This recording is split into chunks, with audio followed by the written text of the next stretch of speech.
Сәлем қыздар, қалайсыздар?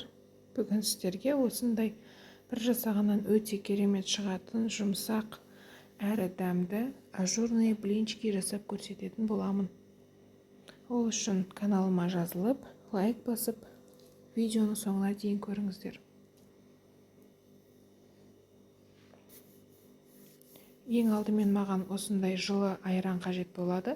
Барлығының мөлшерін описание бөліміне жазып қалдыратын боламын. Соның үстіне бір шай қасық ас содасын салып, осылай жақсылап араластырамыз. Айран міндетті түрде жылы болу қажет.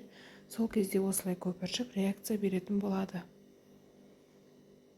Одан кейін 2-3 шай қасық қант қосамыз. Барлығын қосқаннан кейін осылай әр этап бойынша араластырып тұру қажет. Одан кейін дәміне қарай шым-шым тұз. Оны да жақсылап араластырамыз. Одан кейін 2 шай қасық сұйық май қосамыз.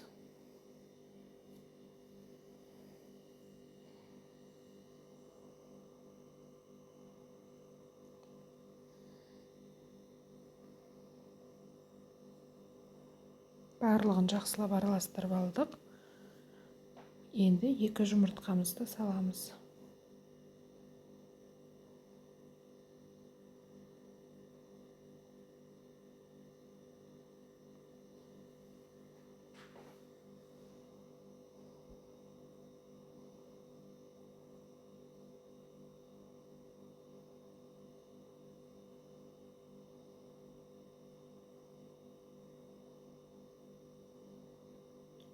Одан кейін ұнымызды салып, осылай біркелкі болғанша жақсылап араластырып аламыз.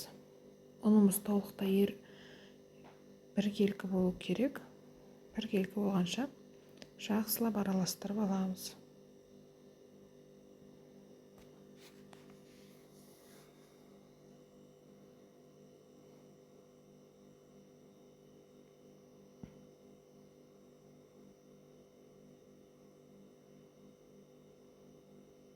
Осылай ұнның барлығын салғаннан кейін үстіне қайнап тұрған 1 стакан суды құямыз да тез-тез араластырамыз. Сол кезде жаңағы қою массамыз сұйық болып біркелкі болады. Енді табамызды қыздырып, біртіндеп пісіретін боламыз.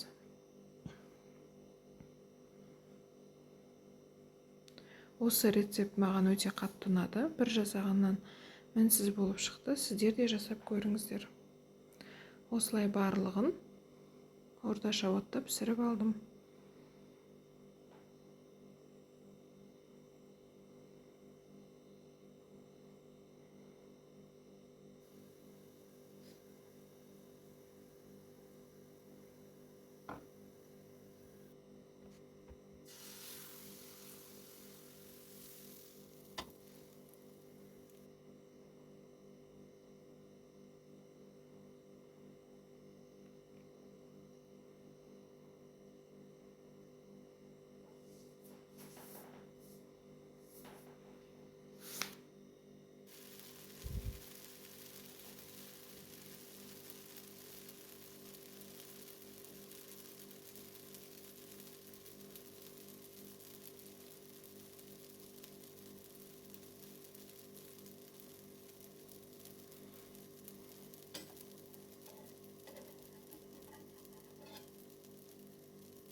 Видеоны соңына дейін көріп, менімен бірге болғандарыңызға рахмет.